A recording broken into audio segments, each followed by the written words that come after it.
Hey everybody, Fiagra and Air here again, Fiagra the Forester. Um, I've been sick, so I haven't had a lot of energy to do much or produce a lot of videos. So I've been trying to think of some stuff that I can do that is easy, stuff that's, low energy. So I thought today, while I'm homesick, sitting around in my pajamas, I could kind of go over my uh, everyday carry kit, or at least my every event carry kit. Um, so we all have stuff that we carry with us to events or on outings anytime we're in garb. We all have reasons why we carry the stuff we carry. So I thought I would just kind of go over my kit, what I carry, why I carry it, and yeah, some of it's period, some of it's definitely modern or mundane. But yeah, this is my cat, Rosie, Roisin Dove. That's Irish for the black rose. She is a real sweetheart, and she, at some times of years, has a very, very dark, almost black coat. So that's why she's named Roisin Dove, the black rose. Um, so anyway, let's start down here. Um, Walking stick. I have some health issues. I've got poor balance. I've got easily injured joints. So a good walking stick just helps me stay steady on my feet. It gives me something to lean on if I'm feeling, a little off. And it definitely helps me to not come home as sore after walking around at events. Um, I've got a few different ones, a few different lengths, a few different woods. This one's a good handy length. It's very comfortable, and I kind of like that it's, not straight. It gives it a little more interest. Let's move on up to the belts. I've got a couple pouches, a knife, and an award. Um, Up at Frost Dragon, um, end of last year, I entered my pack frame in their arts and sciences competition and came away arts and sciences champion. So I got this cool little belt hanger along with a couple of scrolls and some other goodies. And yeah, I wear this with pride. This is my first award with the SCA. As of right now, it's my only award with the SCA, so I'm darn proud of it. Moving on over to this first pouch. Let's see. This is mostly mundane stuff, but it's stuff I want to have close at hand. I've got car keys, little container for medications, very important. If you're on medications, make sure you have them with you. Um, Wallet, always need ID and money, um, even at events. Um, I could probably downsize those two and take like just a car key and my medication and what I need out of my wallet, but for right now, this works. I may change it up later. The other thing I keep in here is penannular brooches. I have quite a few of these. Most of the ones I have are very, very cheap. Um, Basically, I think of them as big safety pins. You never know when somebody's going to lose a button, lose a brooch, lose a pin.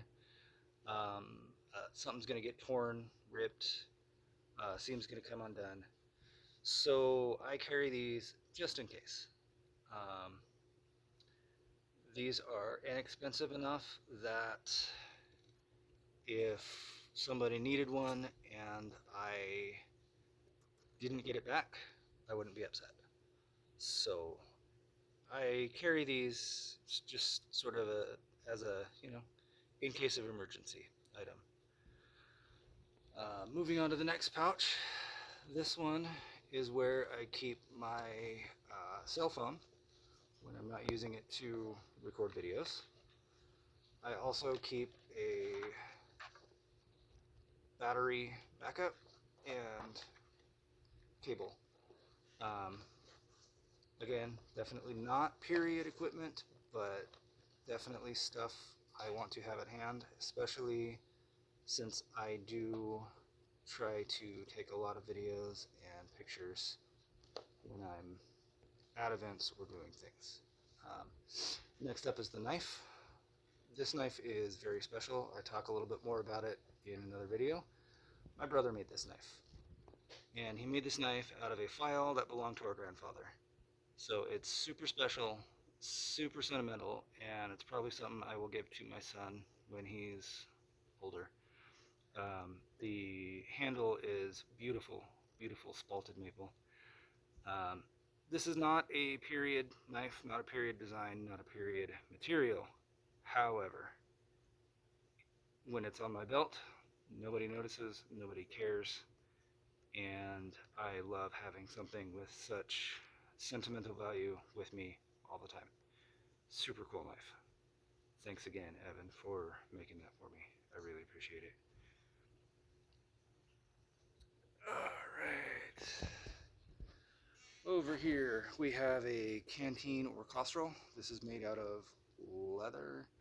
It is sealed with beeswax, I believe. Possibly beeswax and pine pitch inside. I don't remember exactly. Holds about a liter of water. And it's a whole lot more attractive and a whole lot more period than a water bottle. Next up is my little bag. This belonged to my mom. Again, I could go more into depth about that in another video. But in here, I have a little notebook. It's got this cover to kind of conceal it, but it's just a little spiral bound notebook with a pen. You never know when you're going to want to take notes at a class or get contact information for somebody or, whatever. Always good to have something to write with. In here I also have my fire starting kit. Let me see if I can get this open with one hand.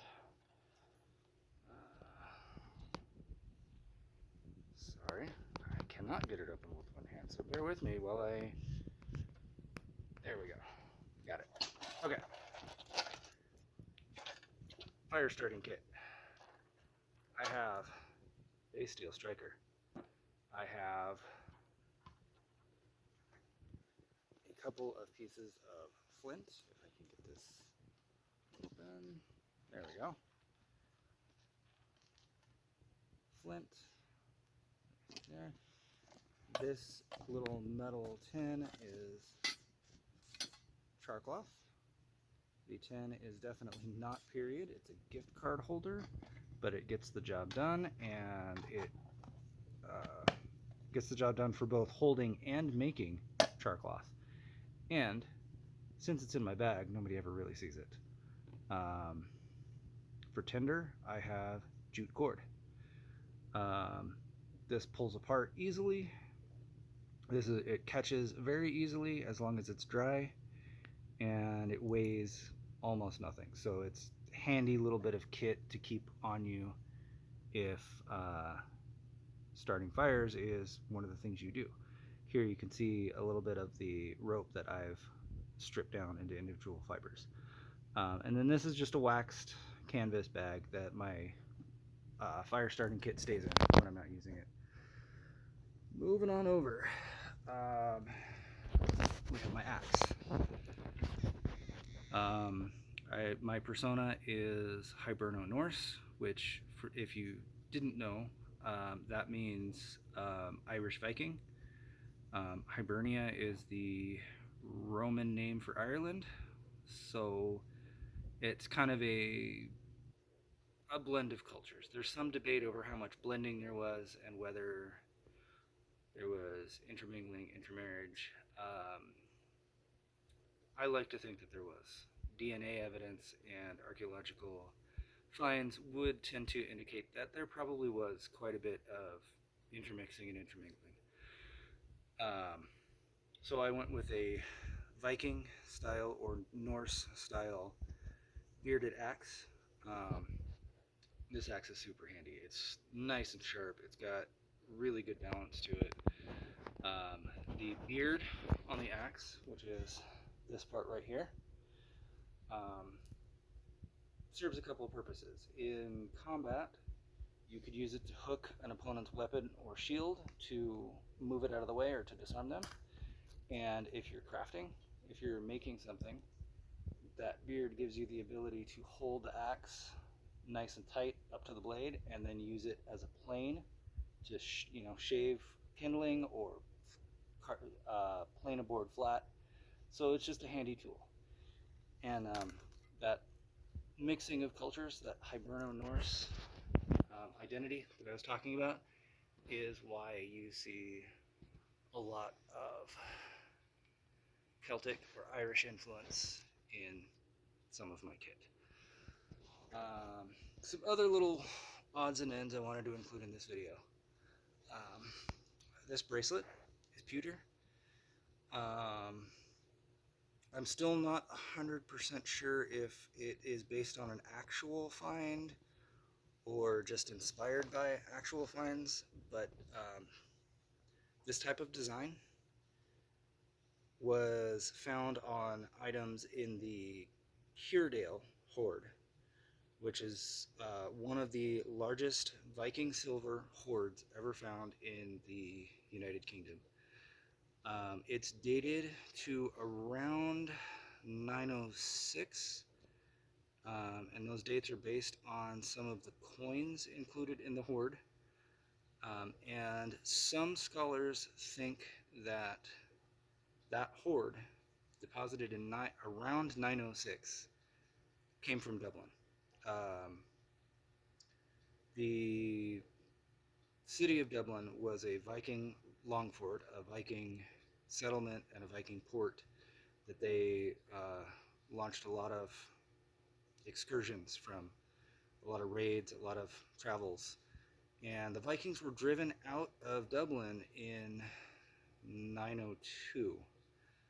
So some scholars think that that date of 906, along with the origin of some of the coins in the hoard, might indicate that that silver in the hoard came from Dublin.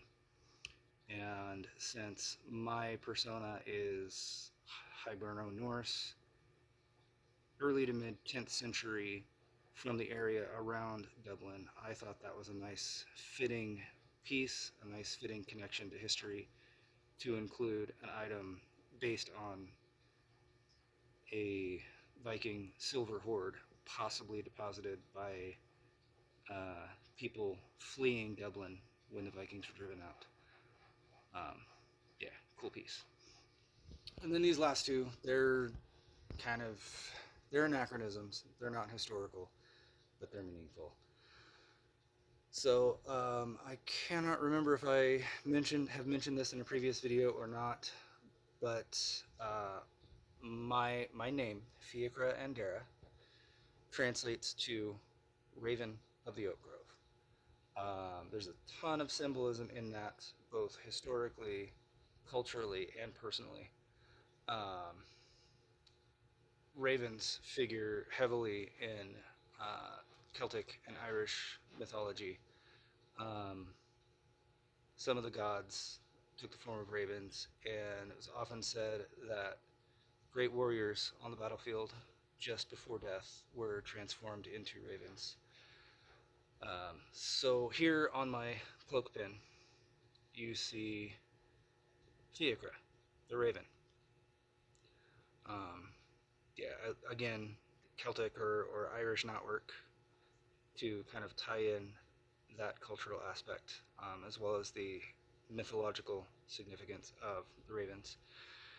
And then this pendant is just a simple oak leaf. And again, my by name, Andera, means of the oak grove. or from the oak grove. Um, Oaks, again, major cultural and mythological significance. Oak groves were sacred spaces. They were meeting places. They were um, sites where druids met, decisions were made, sacrifices were made. Um, so deep meaning in oak groves. And just my little oak leaf pendant um, kind of represents the cultural significance as well as representing my by name. So you have Fiacra, the raven, and Dara, the oak grove. Um, Two pieces, both in pewter, that just kind of uh, represent me and the name I chose in the SCA. I hope you enjoyed this. I hope it was helpful. While I'm laying around feeling crummy, I'll try to find a couple more of these short, easy, low effort videos I can do to talk kit. I'll see you next time.